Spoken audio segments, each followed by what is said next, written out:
थे इस मौलाना को ढूंढते ढूंढते, लेकिन इसका कहीं अता पता नहीं लग रहा था। नरेंद्र मोदी की सरकार ने एक ही आदेश पारित किया और उसके बाद में भारतीय सेना का वो ओज है, वो तेज है, वो साहस और वीरता है कि यहीं बैठे बैठे अपनी सीमाओं में रहते रहते उस सुअर को उसके घर में घुस करके मार दिया है। आज पूरा विश्व भारत के सामने नतमस्तक ऐसे ही नहीं है। उसका कारण है कि हमने उनका भी बदला लिया है, हमने आज अपना भी बदला लिया है। इसी को कहते हैं एक विश्व गुरु देश। अमेरिका के वाइस प्रेसिडेंट ने साफ कर दिया है कि ये भारत और पाकिस्तान का अपना संबंध है, ये उनकी अपनी लड़ाई है। हिंदुस्तान को अपने हिसाब से निपट लेने दीजिए, हमें इसमें नहीं घुसना है। Pakistan has responded to India. What we can do is try to encourage these folks to de-escalate a little bit, but we're not going to get involved in the middle of war that's fundamentally none of our business. एक गलती कर दी 2025 में आकर के कश्मीर के अंदर 27 हिंदुओं को पहचान देख करके मार तो दिया, लास्ट में ये कह दिया कि जाओ मोदी को बता देना। मित्रों, कोई भी देश पराजित नहीं होता तब तक जब तक कि उसकी स्थानीय जनता स्लीपर सेल बन करके उसी देश के खिलाफ काम ना करने लग जाए। लोहे की कुल्हाड़ी भी पेड़ को नहीं काट सकती यदि उसमें लकड़ी का फलक ना डल जाए, यानी कि लकड़ी को काटने के लिए लकड़ी का इस्तेमाल किया जाता है। इसी प्रकार से हिंदुस्तान में भी एक बहुत बड़ी तादाद है जो स्लीपर सेल बन के दुश्मनों का साथ दे रही है। उस स्लीपर सेल को किस प्रकार से पहचाने, किस प्रकार से न्यूट्रलाइज करें, किस प्रकार से समाप्त करें, इसके ऊपर मैंने पूरा कोर्स। पाकिस्तान के ऊपर जो हमला बोल रखा है, इसको रुकवाने के लिए पाकिस्तान ने पूरे विश्व के देशों से गुहार लगानी शुरू कर दी है। लेकिन इस समय पर जो सबसे बड़ी शक्ति है अमेरिका, उसने अपने हाथ खड़े कर दिए हैं। वाइस प्रेसिडेंट जो कि पिछले ही दिनों भारतवर्ष आए थे, उनके बच्चे मोदी जी के साथ में एक रिलेटिव की तरह खेल रहे थे, जिसको लेकर के पाकिस्तान में भी काफी बातें हुई थी कि किस प्रकार से अंतरराष्ट्रीय संबंधों को अच्छा करने के लिए नरेंद्र मोदी बहुत अच्छी कूटनीति रचते हैं और किस प्रकार से वो उनके बच्चों के साथ में सबसे पहले घुले मिले। माँ बाप को भी देख करके लगता है कि यार हमारे बच्चों से इतना प्यार कर रहा है। ये सारी चीजें पाकिस्तान में चल रही थी, लेकिन हमें नहीं पता था कि उसी दौरान में ये सारी कूटनीतियां भी रची जा चुकी थी। अमेरिका के वाइस प्रेसिडेंट ने साफ कर दिया है कि ये भारत और पाकिस्तान का अपना संबंध है, ये उनकी अपनी लड़ाई है। हिंदुस्तान को अपने हिसाब से निपट लेने दीजिए, हमें इसमें नहीं घुसना है। Pakistan has responded to India.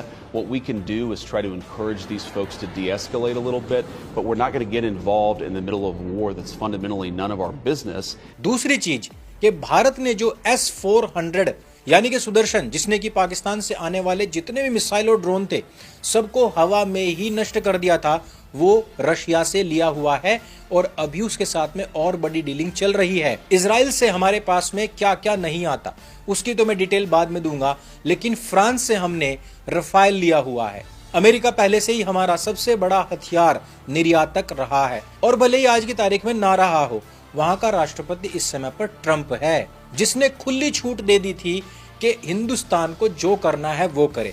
अर्थात पूरे विश्व की जो सबसे बड़ी ताकतें हैं उनका भले ही आपस में युद्ध चलता रहे, जैसे कि अमेरिका और रशिया का, लेकिन हिंदुस्तान के मामले में दोनों एक मंच पर आ जाते हैं और भारत के साथ जुड़ जाते हैं। अमेरिका के उपराष्ट्रपति का यह बयान बहुत महत्वपूर्ण है, लेकिन उससे भी बड़ी बात यह है कि अमेरिका ना केवल हिंदुस्तान को फ्री हैंड दे रहा है, बल्कि अब वो पीछे से सपोर्ट भी करने वाला है और उसका एक बहुत बड़ा कारण है, और साथ ही साथ इजराइल भी सपोर्ट करेगा।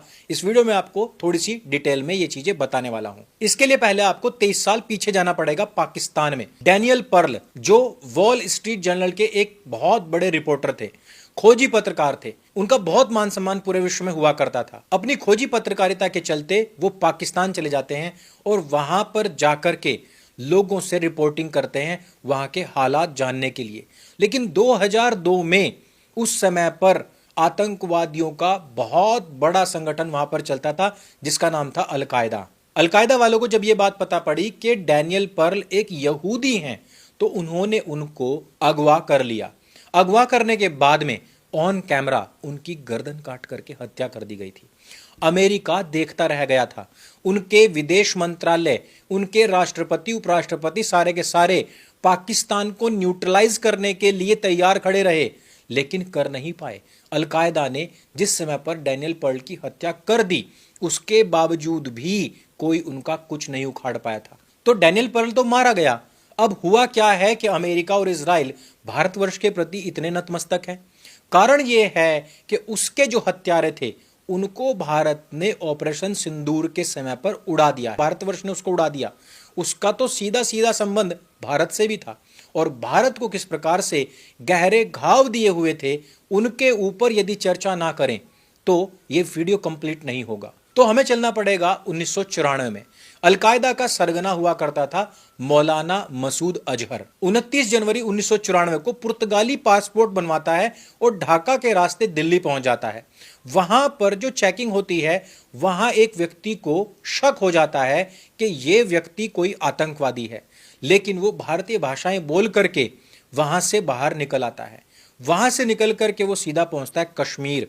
श्रीनगर की गली गली में घूमता है, मुसलमानों के छोटे छोटे बच्चों को इकट्ठा करता है, रेडिकलाइज करता है और वहां के हिंदुओं को, जो बचे कुचे थे, उनको मारने की बात करता है। कश्मीर को पूरी तरीके से अलग राष्ट्र बनाने की बात करता है। बड़े बड़े नेता मंत्री और पार्टियां उसके चरणों में झुका करती थी। वो दौर, वो काल, वो इस्लाम के लगते हुए नारे आज के चूजे बच्चे नहीं जानते। इतिहास जो भूल जाते हैं वो स्वयं इतिहास की धूल में दब जाते हैं। इस बात की गवाही देती है आज की तारीख। मौलाना मसूद अजहर इसी प्रकार से खुलेआम घूमता रहा, लेकिन इसी प्रकार से घूमते घूमते वो पहुंचता है अनंतनाग। वहां पर सज्जाद अफगानी नाम के एक दूसरे आतंकवादी के साथ वो एक ऑटो में बैठ करके निकलता है। वो दौरान ऐसा था कि वहां पर आए दिन बम विस्फोट होते थे और हिंदुस्तान में भी आए दिन बम धमाके हुआ करते थे और सबके पीछे यही आतंकवादी था। शक के घेरे में इसको गिरफ्तार कर लिया जाता है, जेल में डालकर इसको खूब मारा कूटा जाता है की बात हुई। लेकिन फिर से इस पूरे के पूरे मिशन को फेल कर दिया गया। फिर 1999 में जम्मू की जेल में बंद मसूद को छुड़वाने के लिए एक सुरंग तक खोदी गई। सुरंग खोदने के लिए कोई मंगल ग्रह से, बृहस्पति ग्रह से लोग नहीं आए थे। स्थानीय स्लीपर सेल, जो आधा कटा हुआ खतना मोर्चा था, जिसकी बार बार मैं बात करता हूं, उन्होंने ही ये सुरंग खोदी, बचाने की कोशिश कर रहे थे, लेकिन फिर पकड़े गए। फिर आता है रमजान का महीना। रमजान का महीना था, 25 दिसंबर का दिन था और 16वां रमजान था। अगले दिन 7वां रोजा था, जिसको मैं बार बार कहता हूं कि सबसे रेडिकल दिन इन्होंने इसको बना दिया है। बद्र के युद्ध से लेकर के 1993 के मुंबई बम धमाकों तक सब कुछ 7वें रोजे को ही किया गया है। उस दिन करते हैं ये IC-814 हाईजैक, और उसमें सबसे बड़ा सरगना कौन था? वो था इस आतंकवादी अजहर मसूद का छोटा भाई। उसका नाम है मौलाना अब्दुल रऊफ अजहर। इसी व्यक्ति ने डैनियल पर्ल को मारा था और इसी व्यक्ति ने IC-814 को किडनैप किया था और इसी व्यक्ति ने मौलाना मसूद अजहर को छुड़ाने का काम किया था और इसी व्यक्ति ने उसके बाद में, यानी कि 1999 के बाद में, हिंदुस्तान को फिर से दहलाने का काम किया था। ये सारे के सारे काम जो कर रहे हैं, इसमें हिंदुस्तान, पाकिस्तान, इजराइल, अमेरिका, ये सारे देशों को दहलाने का काम किया था। लेकिन एक गलती कर दी 2025 में आकर के, कश्मीर के अंदर 27 हिंदुओं को पहचान देकर के मार तो दिया, लास्ट में ये कह दिया कि जाओ मोदी को बता देना। जिस बंदे ने मेरे पति को मारा, वही जा रहा था। मैंने उसे बोला मुझे नहीं मारो, मेरे सन में भी बोला, तो उसने हमें नहीं मारा, उसने बोला मोदी को बोलो। उसने क्या बोला? मोदी को बोलो, कहकर चला गया वहां से। इंतजार लंबा नहीं कर सकता, चुन चुन करके हिसाब लेना, ये मेरी फितरत।